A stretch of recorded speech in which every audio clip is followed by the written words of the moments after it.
Hello दोस्तों, मैं सौरभ मिश्रा आपके लिए लेकर आए हैं एक पटवारी अभ्यर्थी के द्वारा कि कैसा पेपर जा रहा है उनसे खुद ही पूछते हैं शुभम मिश्रा से। तो शुभम, किस प्रकार का पेपर आया था? आपने खुद पटवारी का पेपर दिया है, तो जैसे बाकी कोचिंग दावा कर रही है हम सबसे ज्यादा कंटेंट हमारे सिलेबस से आ रहा है जो उन्होंने पढ़ाया है, तो किस प्रकार का पेपर, पहले तो पेपर पैटर्न के बारे में बात करेंगे, तो किस प्रकार का पैटर्न आ रहा है? जी जी सर, इसमें मैंने देखा जो मैंने पेपर अपना दिया हुआ था तो उसमें बहुत ज़्यादा जैसे कोचिंग चिल्ला रही थी कि 25-25 का सेगमेंट आएगा। जी जी। ऐसी चीज़ें तो ऐसा कुछ हुआ नहीं, या उसमें कुछ देखने को पेपर पैटर्न फॉलो बिल्कुल भी नहीं कर रहा है बच्चों। जी जी, ऐसा पेपर तो बिल्कुल भी, मतलब जो 25 का सेगमेंट ये कह रहे हैं तो उसमें से कुछ भी नहीं। जिस दिन का मैंने पेपर दिया था तो मेरे 128 नंबर्स थे, लेकिन जो मैंने यहाँ के बैच लिए हुए थे, कुछ कोचिंगें हैं, मैं नाम नहीं लेना चाहूँगा उनका, तो जैसा वो दावा कर रही थी कि इस हिसाब से आएगा, उसके हिसाब से पेपर बिल्कुल भी नहीं था। सबसे ज़्यादा वेटेज मैथ और रीजनिंग का था। जिस बच्चे की भी मैथ या रीजनिंग प्रिपेयर रही होगी उस दिन, वो जो भी कोचिंग यहाँ पे क्रैश कोर्स चला रही है उनके कंटेंट से कुछ खास आ नहीं रहा है, नहीं आ रहा था। और उनके सर जो टेस्ट सीरीज भी आपने बताया कि आप टेस्ट सीरीज भी लगाते थे, उसमें अच्छा स्कोर रहता था। यहाँ पर पटवारी के पेपर में स्कोर बहुत कम गिर गया है, बहुत ज्यादा डिफरेंस आ रहा है। जो मैंने टेस्ट सीरीज लगाई थी उसमें लगभग मैं 160 प्लस जाता था जी, और यहाँ पर जो टेस्ट सीरीज लगाने के बाद में पेपर में बैठा तो मुझे इतना लग रहा था कि मेरा क्वालिफाई हो जाएगा, 150 प्लस तो मेरे आने ही चाहिए, लेकिन मेरे उम्मीद से बहुत ज्यादा कम नंबर।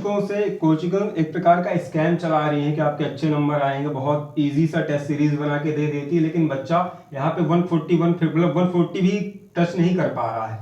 जी, काफी टफ पेपर था, बहुत अच्छा पेपर था नहीं हमारे हिसाब से, क्योंकि जैसा बता रहे थे ये उसमें से एमपीजी के वगैरह से शुभम किस प्रकार के क्वेश्चंस पूछ रहे हैं? जैसे एमपीजी के हो गया, मैथ्स रीजनिंग तो आपने बताया, मतलब अच्छे अच्छे क्वेश्चंस पूछे आ रहे हैं और ज्यादा नंबर के भी आ रहे हैं। कंप्यूटर हो गया, मैनेजमेंट हो गया, और जो दूसरे सब्जेक्ट से वेटेज क्या रह रहा है क्वेश्चंस का? सर क्वेश्चंस का तो 15 से 16 क्वेश्चन हर एक सब्जेक्ट से पूछे जा रहे हैं, इससे कम किसी में नहीं है। किसी किसी से में थोड़ा सा इससे कम हो रहे हैं जी। नहीं तो 16 क्वेश्चन से तो ऊपर ही हैं। 16 मैथ्स और रीजनिंग के ज्यादा क्वेश्चन आ रहे हैं। मैथ्स और रीजनिंग का लगभग उस दिन मेरी शिफ्ट में करीबन 60 to 70 के आसपास क्वेश्चन थे, और शायद ज्यादा, मैंने ज्यादा काउंट नहीं किया लेकिन इससे ज्यादा थे। और कई तो मैथ वगैरह में जो रीजनिंग थी, रीजनिंग में थोड़ा सा टफ थी, कैलकुलेटिव जिसे कहा जा सकता है, कैलकुलेटिव था तो टाइम टेकिंग था पेपर। ओवरऑल पेपर टफ आ रहा है सो जी जी, पेपर काफी टफ आ रहा था। और जो फिलहाल में मतलब यानी तैयारी करने के बावजूद भी जब एसएससी के पैटर्न को मतलब यानी पेपर टच कर रहा था, काफी आपने एसएससी की भी प्रिपरेशन की हुई है, तो जब एसएससी के एस्पिरेंट को, अभ्यर्थी को पेपर टफ लग रहा है, पैटर्न बहुत अजीब लग रहा है, तो जो नॉर्मल या वनडे एग्जाम की प्रिपरेशन करते हैं स्टेट गवर्नमेंट के, उनके क्या हाल होंगे?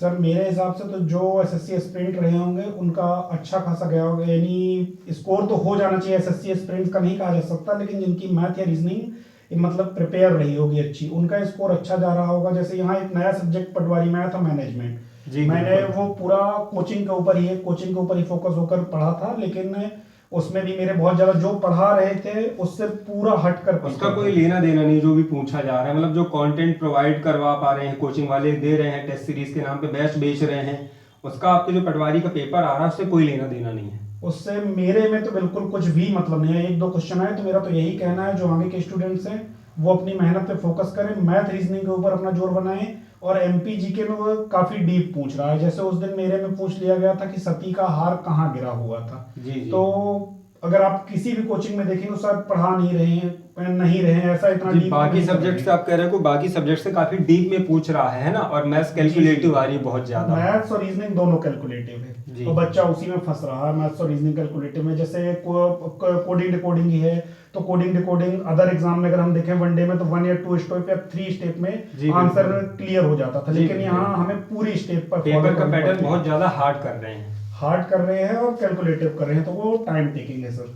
तो मेरा तो कहना है कि आप लोग मैथ और रीजनिंग पे अपना अच्छा खासा फोकस दीजिए।